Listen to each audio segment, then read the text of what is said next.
Welcome to the God of War playthrough. The definitive playthrough. Episode.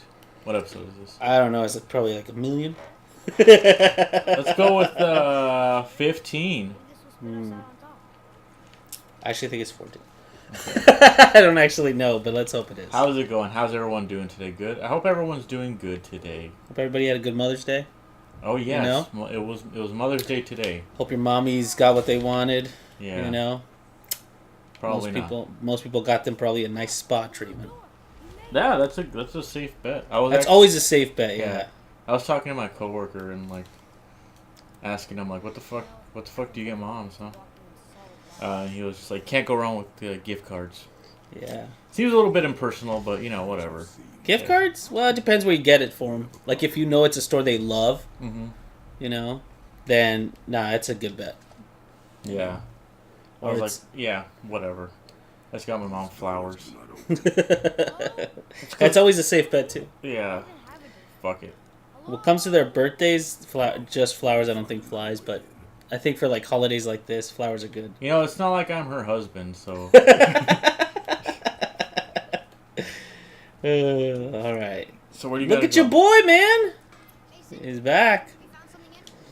Just a running gag. He's just always before me. Yeah, and then he upgrades your axe. You give it to him, and then he upgrades your axe. You're good, and then you come in here and you sneak into the temple because there's no door. Armor seems pretty impractical for somebody who's a blacksmith. I'm just saying, Well, think of it more as showing off your wares. Okay. Though I would think about it more like that. There's a fine line between overly designed and impractical, I guess. I mean, I commented on it, I don't know when, but it was like, hey, that's armor's pretty stupid if you think about it. Yeah, it's pretty dumb. Oh, look at this. Glowy guys. I started playing Bloodborne today again. Dude, why would you put yourself through that torture? Because my friend came over, right? And he informed me about all of this shit that I didn't know. Like how to play the game? Yes. And it dawned on me that game is so much communication and community driven. You just talk to other people that play the game and you discover more stuff. And that's something that's really unique about that game. It's not to say that games have to be that way or anything, but are you trying to say that's what we're gonna play next, Steve? I don't know. I have enough trouble concentrating and playing like this, and trying to commentate on it, but Bloodborne is another level of just fucking hard bullshit. But yeah, there was a boss that I was trying to beat for the longest time, and he told me oh, you don't have to beat that guy. it's like a side boss, and I was like, oh fuck. Okay. Oh, good. Yeah. And then today I learned that you could call people to help you. Oh, that's neat. And it made this boss that I was trying to fight 1,000,000 times easier. It actually felt like I was cheating, so I might go back and fight her again. But so yeah, I got to a point where I was actually oh, I can just progress now. I'm not stuck anymore. Don't you hate that? What? I remember once I did that same thing happened to me at Chrono Trigger. I just didn't know what to do, so I just stopped playing. And then all of a sudden you run into one of your friends and it was like, yeah, I stopped playing that game, blah, blah, blah. And then they're like, oh, all you do is XYZ. And you're like, oh, God damn it. Yeah. And it makes perfect sense after that. I always used to hate that. Because back in the day, there was just no way to verify. You just kind of run into your friends. It's funny that you say that because that's kind of how I feel playing Bloodborne is it's a lot like an old school game. A lot of games nowadays will BioShock Infinite was 90s mode, it's super hard and stuff, but I think Bloodborne really captures that whole the excitement you have about talking games with somebody, It really captures that, and it's actually it's a necessity in this game basically, which is part of the appeal. I mean, that's what everybody used to say about Bloodborne, no? It was it's old school because it's super hard and it's unforgiving. Yeah. So, I mean, I guess that makes sense that you have that kind of feeling with that game. But I'm also a huge fan of the combat in that game. Because, people compare this game to Dark Souls or whatever. Really? This game? Yes, that's a big thing. It doesn't seem as hard as Dark Souls. Well, number one, the fucking camera's not in your ass the whole time. Like that's true. Bloodborne's camera's pretty far out. It still has a bit of camera problems. Like, I was fighting that boss and the camera got stuck somewhere where I couldn't even see. But it just seems like that's always a problem with games, you know? Like, if it's not fixed camera angle, it's like, good luck. You know, like, no. Devil May Cry does a good job of just keeping the camera in one place. Yeah, see, but the good thing about that one is that, like, in Devil May Cry, is that it does keep that angle, but it doesn't, like, when you're just doing regular stuff, it doesn't, it goes behind you. Like, there's a purpose to it being there. Yeah. But then when you're at places where you're going to fight, then it, like, fixes itself to a certain point, which gives you the best focal point. Yeah. Or the best, like, best view. I wish more game developers still, like, use that. Because, like, it's not... I don't know. There's something... Ooh, look at that, Steve. Yeah. Got me some new underpants. Because, like, to a certain extent, like, when you have a game that has too much freedom with the camera and stuff, it seems a little aimless. Because, okay, a perfect example of how fixed camera angles can be used beautifully. Oh, here. Whoa. You dropping the word beautifully? Yes. Resident Evil 1 Remake. Oh, damn. God, like... Dude, you're bringing that one over. Dude, does that game not still look fucking beautiful to this day? Resident Evil. The remake. Oh, the remake. Yeah, on GameCube. I don't know. The pre-rendered backgrounds worked because of the camera angles. Everything looked like so ahead of its time. Like, it's insane how good that game looked. I will give that to you only because I know how hard Resident Evil worked, like Capcom worked for that game in particular, because originally the fixed camera angles were a symptom of not having enough RAM to actually produce those backgrounds, like in real time. It was more like, well, we can take a picture of it and we'll like have it there, but we can't actually have real 3D worlds kind of thing. You know what I mean? Well, yeah, I mean, I think they supplemented that with like, oh, okay, well, if it's just gonna be a picture, it better look fucking great. Yeah. You know? And like it does. It really does look great. Even remember the cuts, like the first cutscene you see with it's like that zombie that turns around. Yeah. Like they use their resources really well because that zombie in particular, I remember the first time I played it. Like they saved up for that first scene because they knew how important it was. Yeah. And that was totally necessary, and I'm glad they saved that. You know what's cool too about it is that like nothing on the original Resident Evil. No, I'm not talking shit on it. But it was a different tone. It was almost like a cheesy tone. The original game. Yeah. And this game definitely kind of like the original very much so, because remember they had the voice actors. Yeah, they had like that was dope. I love the voice actors, and it looked really like it looked really shitty, really corny, but I don't know. And now it like with that remake, it kind of gave it a more serious tone, and people could like. I mean because the first people one was could more finally about see what they were trying to do. You know, I don't know if that's what they were trying to do, but I definitely think that they took a way more serious tone and ended up coming back as a better game. Yeah, it's debatable which one's like, you know, quote unquote the better tone, because I do love like stuff like Code Veronica where like, oh my gosh, that's my like it's weird that I would say that's my favorite one, but like I just meant like how like the things that Claire is wearing in that game, it's like a bright pink or like red vest. It looks a little more because cartoony. It's like Leon's in the first one, remember? What? Like you were like that, or not Leon? Chris Redfield? No. Who was the girl in part 2? Jill. In the first game or the second game? The second game. I'm sorry. Second game is Leon. Yes. Yeah. He wears like a really stylized police uniform. Yeah. Yeah, I know what you're talking about. Yeah. Plus, like in that one, it's like I don't know. She has to stand out way more.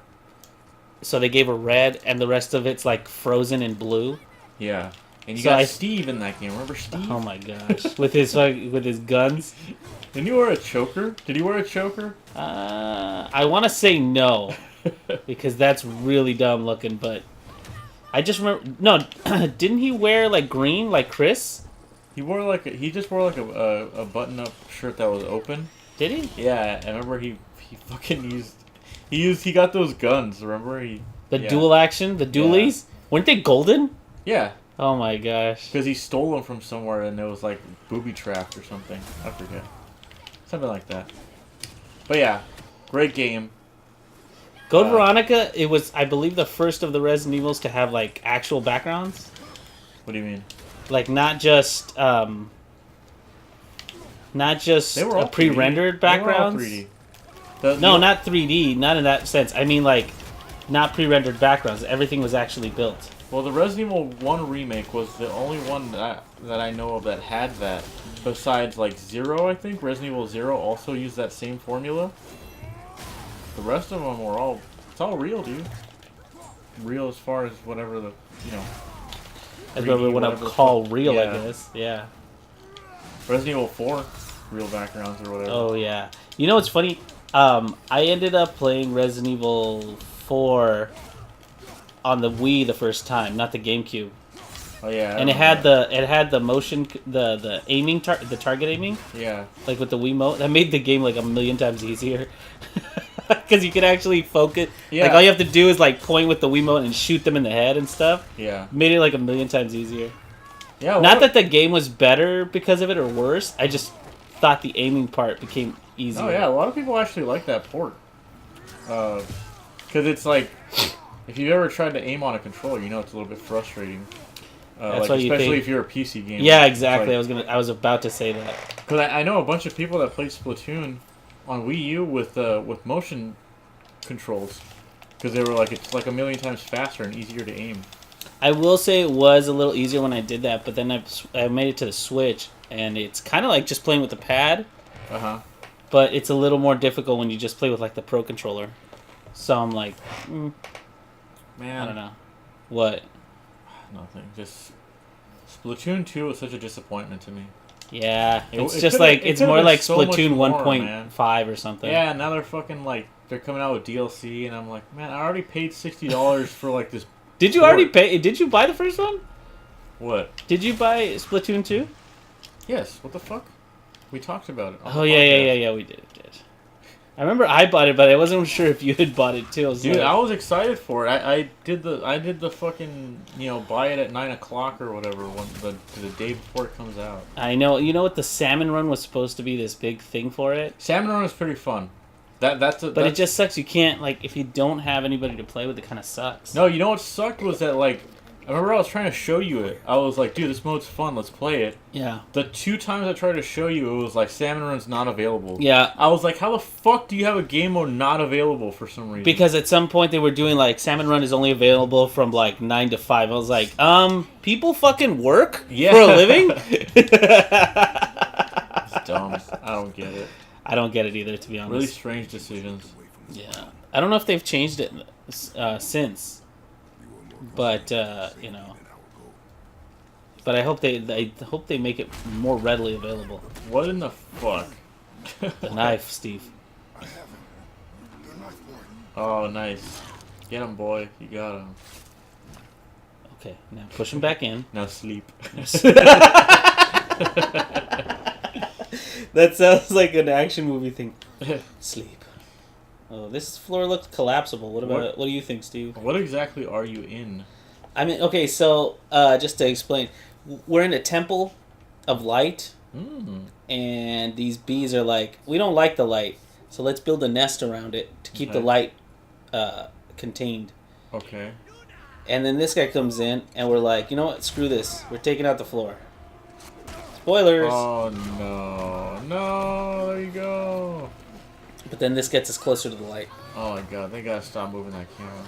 So essentially what you're trying to do is get rid of this so that all the light will come back so you can... Like, the light bridges will only work if it's exposed to the light. Oh, okay, I see. Dude. You're in the light of Anaheim. Alfheim. Yeah. Anaheim. Like Disney. Like the Mighty Ducks. The Mighty Ducks. You know, I never figured out whether or not the Mighty Ducks were if they were a product of Disney, or if they existed and then Disney bought them and thinking, you know what we'll do? We'll make a motion picture and it'll get everybody jazzed. They said, listen, we got a bunch of fucking ducks on this channel already. Let's just make a show about the Mighty Ducks. How about that? That came after. I remember that show, and I actually dug it. because they had one of those things like with proper adventures where you set up this overarching problem. The Mighty Ducks? Yeah. Yeah, dude. You remember? It was like Gargoyles or something where like it actually had like good writers and stuff somehow, even though it's supposed to be a kids show, you know? Like I don't get it. Like I mean, I shouldn't say I don't get it, but like I guess I should say that like cartoons nowadays don't have that much to them. Maybe I'm speaking out of turn here, but like Adventure Time or like even those actually have like some good ass adventure stuff with continuity and everything. Sometimes I think a lot of it's just silly nonsense and like no, but like for example, like in Adventure Time, the times when the time when like Finn will you can focus, don't worry. Sorry, I'm trying to think, but like the times where he changes his sword around and stuff and has like different parts of his adventures, like when he's grown up man Finn, you know what I mean? Yeah. Like that stuff. I'm not saying I don't enjoy it. I'm just saying it doesn't have a very serious tone. And no, not a serious tone, but like a proper what am I trying to say? That's exactly my point though, is that like okay, cartoons nowadays are very silly and that's good. And there was a lot of shows that I'm saying that I would watch as a kid, and they had like almost like adult like storylines. Like remember the Men in Black cartoon? I love the Men in Black cartoon. Some of those storylines were like, why the fuck would this be a kids show? You know? It was drawn like garbage in my opinion. Uh-huh. But I like. You know what? I shouldn't say that. That's a little harsh. But I should say it wasn't my style. Okay. You know. But like that's what I'm talking about. Even like Batman Beyond to some extent, I was like, damn, this is like for kids. It doesn't really, you know. Yeah, those episodes were like dour. That's like a proper word for it because every so often I'd be like, this guy becomes a supervillain, but he's like totally justified almost, and you're just like, damn. They're not always happy endings and stuff. Yeah, you know? Exactly. Which it would. I would still watch it for some reason. Either way, Dude, because it was entertaining. Yeah, I was still interested. Yeah, it actually made me want to watch that. They had one TV. It wasn't a TV movie. I'm sorry, straight to DVD movie called Return of the Joker. We saw it. Remember I forget where we got it from, but we rented it or we rented it or something. And I was like, dude, this is so good. It was pretty good. It was good. I liked it. And they censored a lot of it too in other countries. Really? Why? So it's like they censored it here, didn't they? No, they didn't. Unless they played it on TV. If they played it on TV, they probably censored it. But I remember seeing. I don't know if it was a Did You Know Gaming or where I saw it, but I saw somebody that saw how it's censored because in the original movie, Joker when he first appears, his henchman failed him. So he's like, "I'm gonna shoot you." But when he tries to shoot him, like a little flag comes out and it says "bang," right? And then they all relax, and then he shoots the guy with the bang flag. The flag shoots out. The flag shoots out and kills him, and then he's on the table. And then it turns out in other countries he gasses him. Oh, okay. Instead. Go for it. You need to press circle. Oh, I need to press circle. Okay, so everybody get ready for some cutscenes. This is one of those things. Oh, is it? Yeah, it really is. So get rid of some action-packed me pressing forward. Okay, sure. So I don't know if we're gonna fast forward this part. This is okay. Cool, I guess. I don't know. Maybe we should cut it here. All right. Well, stop it. Stop moving. Can you? Okay. Ready? Yeah. Are you ready to end the episode? Yes, I am. This is the end of the episode, everyone. Please turn to side B. We'll see you next time, guys. See you next time, guys.